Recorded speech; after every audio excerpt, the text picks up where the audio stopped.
Hello and welcome to my YouTube channel. माझ्या YouTube चॅनलवर तुम्हा सर्वांचं स्वागत आहे. महाराष्ट्र राज्य होमगार्ड विभाग इथनं वेकन्सीज आलेल्या आहेत. महाराष्ट्र शासन सरकारी नोकरी असणार आहे. वयोमर्यादा 20 ते 50 वयोवर्षापर्यंत असणार आहे. अर्ज पद्धती ही ऑनलाईन असणार आहे आणि अर्ज फी ही नसणार आहे. चला तर जाऊया नोटिफिकेशनवर. पण नोटिफिकेशनवर जाण्याआधी ज्या व्ह्यूअर्सने आपला चॅनल सबस्क्राईब नाही केला त्यांनी नक्की सबस्क्राईब करा आणि बेल आयकन जरूर हिट करा, जेणेकरून माझे नवनवीन व्हिडिओ तुमच्या भेटीला लवकरात लवकर येतील. ऑफिशियल वेबसाईटची जी लिंक आहे ती मी या व्हिडिओच्या डिस्क्रिप्शन बॉक्समध्ये प्रोव्हाइड केलेली आहे. चला तर जाऊया ऑफिशियल नोटिफिकेशनवर. तर होमगार्ड संघटना इथनं ही वेकन्सी आलेली आहे. रत्नागिरी जिल्हा होमगार्ड म्हणजे रत्नागिरीतनं ही वेकन्सी आलेली आहे. इथे उद्दिष्ट दिलेलं आहे की होमगार्ड नक्की काय असतं आणि तुमची कर्तव्ये काय असतात. तुमचं जे वेतन असणार आहे ते बंदोबस्त काळात प्रतिदिन 570 रुपये असणार आहे. कर्तव्य भत्ता 100 रुपये उपहार भत्ता दिला जातो आणि प्रशिक्षण काळात 35 रुपये खिस्सा भत्ता व 100 रुपये भोजन भत्ता व साप्ताहिक कवायतीसाठी 90 रुपये पर कवायत भत्ता दिला जातो. तर इथे भत्ता असतो, वेतन नसतं. त्यानंतर होमगार्ड सदस्यत्वाचे फायदे. आता तुम्हाला इथे फायदे काय असणार आहे तर सैनिकी गणवेश मिळणार आहे, त्यांचा मान मिळणार आहे विनाशुल्क. त्यानंतर 3 वर्षे सेवा पूर्ण होमगार्डना राज्य पोलीस दल वन विभागात अग्निशमन दलात 50% आरक्षण असतं. त्यानंतर प्रथमोपचार, अग्निशमन, विमोचन यासारखे विषयांचे प्रशिक्षण घेण्याची संधी असते. त्यानंतर गौरवास्पद कामं केल्यास विविध पुरस्कार, पदके मिळण्याची संधी असते आणि स्वतःचा व्यवसाय, शेती सांभाळत देशसेवा करायची संधी असते.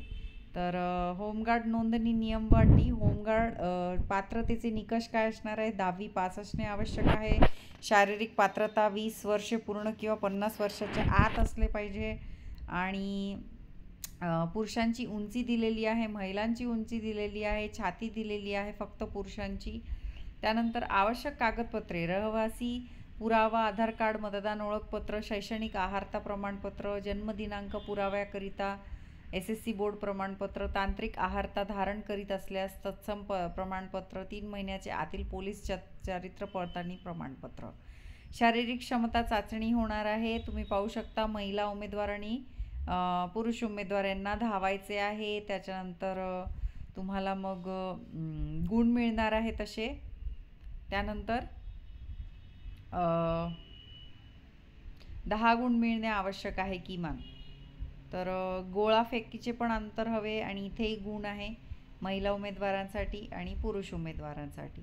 त्यानंतर तांत्रिक आहारता गुण अटींची पूर्तता केल्यास म्हणजे IIT प्रमाणपत्र धारक, खेळामध्ये प्रावीण्य मिळवलेला व्यक्ती, असे खूप सारे आहे. तर त्यांना त्या अटी पूर्ण केल्या की तुम्हाला गुण मिळतात.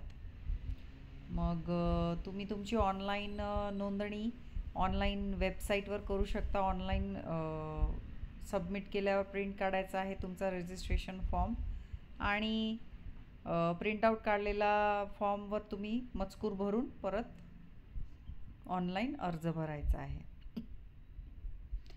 कागदपत्र पडताळणी व शारीरिक क्षमता चाचणी तुमची होणार आहे आणि आवश्यक कागदपत्रे दिल्यानंतर तुम्हाला फोटो अर्जासोबत जोडायचा आहे आणि 2 फोटो आणायचे आहे मूळ कागदपत्रासह नोंदणीच्या वेळेस आणि तुमची पडताळणी होईल. मग गुणपतानी आणि तुमचे सगळे फॉर्म आणि डॉक्युमेंट्स पाहिले जातील.